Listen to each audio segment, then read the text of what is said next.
Hey everybody, I'm Duke the Noob, and you may know me from other such tutorials as the tutorial I did on Striker for MK, and the tutorial I'll be doing on Harley, which, you could be watching before you watch this because YouTube isn't necessarily chronological, and unfortunately my experience of reality is. So today I'm going to be talking about the mechanics of Injustice Gods Among Us. It's NetherRealm's new fighter. It's sort of a Mortal Kombat style game, but it has a lot of stuff going on that is independent from that previously mentioned game.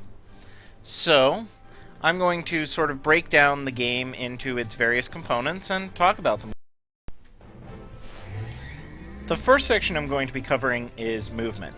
Now, as you can see, walk, or float speed, is a little low.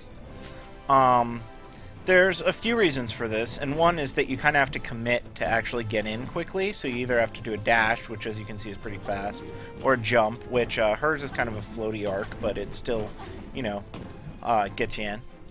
And you have walks, you have dashes, as you can see, forward and back dashes. Now, a big difference from MK is that back dashes do in fact have invulnerability, like in the Street Fighter series, and that's sort of a big deal because it gives everyone a universal defensive option as far as getting out in certain situations. So I'm going to go ahead and show you Harley has a command dash, so it's a little different from her regular dash. It can be canceled into that. This makes it different from normal dashes and air dashes because you can't cancel them into anything. You can see I'm hitting my jab as I go in. This is very different from Mortal Kombat, where you could dash block and use that to sort of do a kind of wave dash, and you could also dash into a low poke like that. In this game, you can't do that. You also can't cancel air dashes, even though they're there. You can see Wonder Woman has a forward and back air dash, but can't do anything out of it. So the game has 5 main buttons. I'm playing on an arcade stick. I have them mapped to 1, 2, 3, 4, and 5, but it's different for different folks. The default layout is a 4 set, and then the shoulders on a pad, and some people like that on arcade stick. I happen to like having all 3 of my primary attacks in a row, but that might just be playing Marvel and ArcSys fighters. So, the buttons are, and so far the notation being used, if you see it online, is numbers for buttons. So you have 1 for weak, 2 for medium, 3 for strong, and then you have a 4th button, which is the trait button. And the trait button is different for every character. It works sort of like drives in BlazBlue, and each one is different. It relates to sort of the character's superpower. Wonder Woman's trait is she can switch between a sword and shield stance and a whip stance. Harley's trait is she pulls out a random buff item. An interesting aside on traits that's just been discovered, it's particular, it seems, to install traits, but it's that you can cancel into and out of them. You can cancel into them off of a string, and you can cancel out of them using a special. Into it off a string, canceling out of it into a special. So, in addition to the trait button, there's one other button that has some interesting qualities, and that's the meter burn button. Now, by default, I believe it's set to R1, it might be R2. No, it's R1, I think. I have it set to R2 right now, and what the meter burn button does is it sort of generalizes all of a character's meter use onto a single button. And at first, I wasn't sold on this idea, but it actually ends up being pretty neat. So what that means is that basically anytime you want to do something that uses meter, you know that the meter burn button is going to be involved. So for instance, I can do sort of an EX special move. You see that I hit the jab and then the meter burn button, and I got the special version of it. Another interesting mechanic that's sort of tied to this is that you can actually cancel to the EX version of the move after you've done it. You don't have to commit immediately. You can see I do that, and then I get the EX later. So that's kind of a neat thing, too. The meter burn button isn't just useful for stuff like that. The meter burn button is also useful in a number of other ways. There are A few other places I want to talk about it later, but another obvious one, because it uses meter, is supers. They come out when you spend meter. You hit the meter burn button, as well as strong and medium, or you can hit the meter burn button, and there's actually a specific button for it that you can just hit the two at once if you're into the MK-style shortcuts. Defense is pretty much the most vital thing in any fighting game. If you ask people, you know, what separates a truly good player from a mediocre player, it tends to be their defensive ability and not their offensive ability. You know, barring a few people like Alex Valle who like to rush that crap down. So here, I just want to talk about how defense works a little bit in Injustice. First off, the biggest change from Mortal Kombat is that there is no block button. Now, the block button was always an interesting thing in Mortal Kombat because it removed a lot of the left-right mix-ups you see in Street Fighter. Street Fighter is really built on cross-ups because of the fact that, you know, you have to block opposite the direction of your opponent. So if you set up, you know, an ambiguous situation where you're hitting from the backside, like so, that makes it very hard to block. MK has always been much more about, you know, low-high mix-ups rather than left-right mix-ups. And so by removing the block button and switching to the Street Fighter style of back to block, you are setting up a low-high mix-up as well. As you are setting up left-right mix-ups as well as low-high mix-ups. Now, one interesting thing is that down blocking in this game, like in 3D fighters, well, Tekken specifically, can be done by just tapping down instead of having to hold down back. And so, you can see there, I'll knock him down, he'll reversal, and I can just hold down and get the block. And that sets up a few neat things, like you can actually just tap down and then up to do a sort of fuzzy guard, which is where if a move hits low then high, or has a chance of mixing up low then high at different timings. It's okay. It's not a big deal, but I still hold down back most of the time just because I played Street Fighter forever. So another thing that's tied to blocking, and tied to the meter burn button we mentioned before, is that I can hit the meter burn button while blocking and spend some bar to get a push block. And it, assuming that I actually, you know, block instead of get hit. As you can see, I spend one bar, and it resets us both to neutral at full screen. Great for zoning characters. Useful also because this game has a lot of offensive moves that end on positive frames. And you don't really want to be next to your opponent with them on positive frames. Another thing that's come up already is, of course, reversals. Reversals are just like reversals in anything else, you know, Street Fighter or KOF or any other real 2D fighting game. They just, you input the move during block stun, and if you get the timing right, it will come out on the first available frame. Now, one thing that's a little different is wake-ups. Wake-ups are a special type of reversal, which actually gain invulnerability. So, as you saw right there, I knock him down, and he's doing a wake-up, and he just, assuming I can do a move that actually might hit him, you can see he just blows through it because it gains a certain set of invulnerability frames depending on the move when you do it as a wake-up. And so that's really important because it means that if your opponent is knocked down, you should know that, you know, they can get up using a wake-up move that's going to be somewhat invulnerable. Of course, you can always do that, and if they like doing that, you bait it and then punish it. You know, that's the whole mind game, rock, paper, scissors, that's at the core of all fighting games. Another defensive option that's common to a lot of fighters these days is rolling. That's done by just hitting a button the moment you hit the ground in a direction, and you can see that, you know, pretty easy, pretty straightforward, similar to most modern fighters. Street Fighter Cross Tekken, of course, has the most annoying rolls in the world, but these ones aren't that bad. Another defensive mechanic I want to touch on is the clash system. Now, this has been a point of contention with a lot of fighting game players. It's certainly something a little bit different. It's somewhere in between a sort of make-up mechanic and a combo breaker. And unlike the combo breakers in MK, you only get one per match, you get it only in the second round, and even though it you know, requires you to be at a disadvantage and it sort of is a make-up mechanic, it actually allows the offensive player to, if they've been smart, take advantage off the situation. So I'm just going to show it, and then I'll try and explain it as it happens. So I'm going to attack Deathstroke, do a combo on him, and he's going to break it with a Clash. And like anything else that uses meter, Clash is done by hitting your meter burn button and forward toward the opponent who's hitting you. There's the Clash. So now the combo's broken, but now we have this wager, and each of us can choose to spend an amount of meter equal to what we have that the opponent doesn't know. Now what you saw there is I actually chose to spend my entire meter against him, and he chose to spend less, and he ended up taking damage off that. And that, for me, is actually what makes the Clash system so interesting. See, in this case, he's going to break it. I'm not going to wager any meter. He's going to win because I didn't wager anything. And you can see, oh, he also chose not to wager anything. But if he had chosen to win, he would have gained health. Whereas if I win, he takes damage. And so I like this as both a combo breaker and a makeup mechanic because it forces meter management to be a big part of the second round of any match.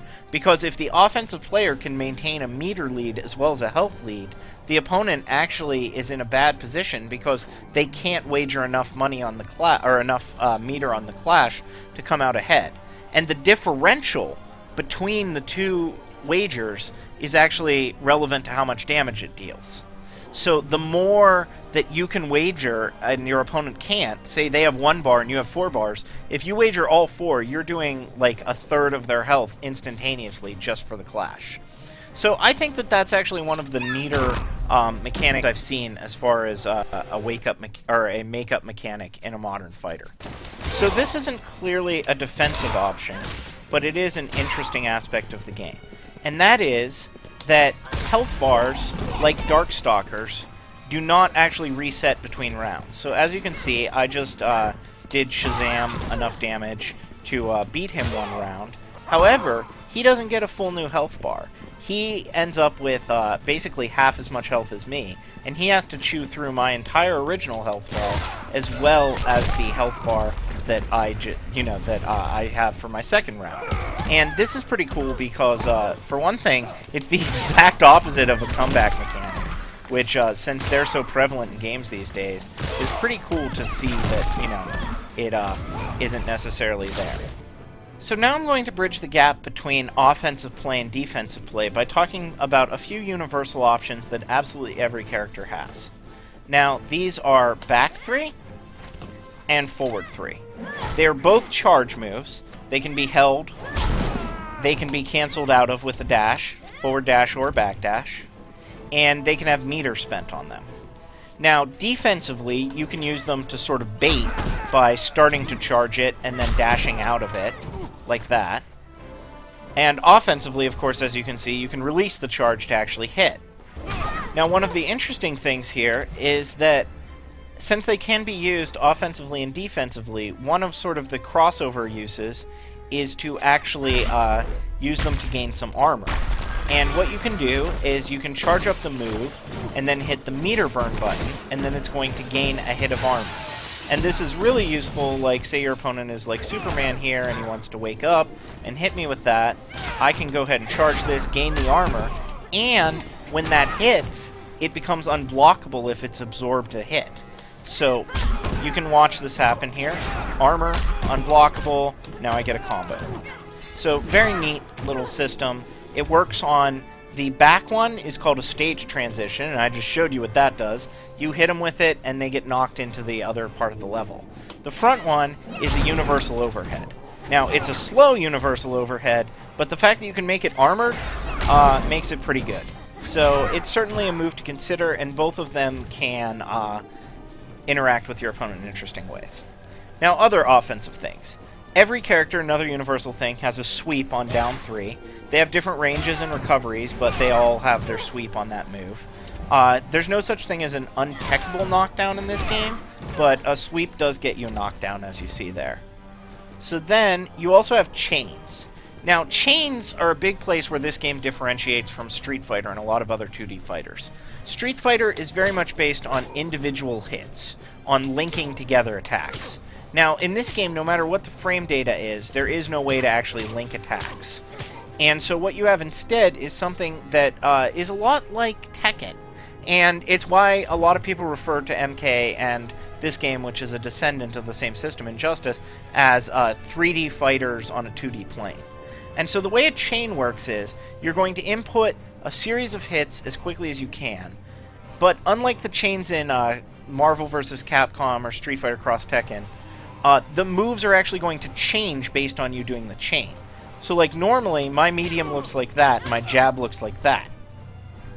But if I hit jab medium, you see I get a sort of different set of moves. And so normally my heavy looks like that, but if I hit that, my heavy becomes that crouching launch. And so for that reason, a lot of the game becomes about knowing what chains are good for your character. So in Harley's case, it's sort of that chain, and then she has that launching chain, which, you know, leads into combos. So there's lots of different ways to do it. Now, another thing that makes this game interesting is that chains are quite often safe on block. So in most games, you know, going for a launch like that would not be safe. And so the fact that even launches and stuff are safe on block makes the game very different. And because of the fact that chains are just inputted as quickly as you can, it also makes confirming different. But because of the way that Injustice and MK treat chains, you actually have to have the whole thing input before you even hit the button. So for a jump-in combo, you actually do it like that, and you can see that does 3 hits. But if I tried to do it like Street Fighter, you can see that it didn't combo. Finally, there's an offensive technique called a bounce cancel, which I haven't found a lot of use for yet. It may make it into combo videos at some point. And essentially what that is it is a move that allows you to spend 2 bars to essentially cancel directly into one of your universal attacks. So I'm just going to show it. You can see spend 2 bars, get that. So I already talked a little bit about how special moves can be meter burned after the fact. But the game does, of course, have meter burn specials. Those are just like EX specials. You can see this gains an extra hit, and this gets armor and a little bit more speed and things like that. So moves get different properties depending on using meter to enhance them. And then, of course, there's supers, which are, you know, sort of your desperation attack, can be comboed into, does a huge cinematic, does a lot of damage. Some of them can be comboed out of. The final thing I want to talk about is something that's very unique to this game and is causing all sorts of controversy, and that is the stage interactions. So I'm going to go ahead to the options here and turn on Interaction Zone Show. And you can see these spots on the ground. It'll be green when I can use it, it'll be blue when I can't. And they show me where there are areas of the background that actually allow me to interact with them. So you can see I can dive through there, and over here I can bounce off that to quickly gain some distance or close the gap. They're different for characters. There's 3 types. There are Gadget, Power, and Acrobatic. Now Harley's an acrobat, so when she uses these, she's going to bounce off them and sort of get a special, unique dash. But Soups, of course, being Soups, is a power character, and so when he does it, he's just going to grab that thing and smash me with it, which then removes it from the game. So, as you can see, there are different ways to use them, and they work differently depending on what character ends up using them. So, one of the big issues is that people think that these special attacks are sort of the stage interactables are going to not really be good in high-level play because they're unblockable, and because there's a few ways to set up 100% combos using them, in particular on this stage. But I do want to mention that I think it's worth seeing what happens. For one thing, I think having levels be part of the you know, mind game of selecting a stage and everything is important. And I also think that, you know, it was cool in certain 3D fighters, and I think it can work in a 2D fighter, especially a 2D fighter with 3D mechanics like this one. And there are some universal ways to get past these, so I'm just going to show a few right now. So one is, they're pretty slow. So I can always just jump. And, you know, you saw he goes to do that, I jump in. I can even jump in, and if I distance it right, I can even jump in and get a hit. So there's a lot of things you can do with that. You can also assuming I hit the right button there, armor through it, and then get a free combo. So again, you can do that on reaction. You can see I didn't input that until I saw him reach for it. So saying that, you know, they're like unstoppable seems a bit silly. Like, in this case, you know, assuming I'd been cornered here by Superman, I can actually go ahead and get out using that thing, and that gives me a whole nother option as an acrobatic character to get out of the corner. And what else is interesting is you can actually add meter to some of them to give it armor.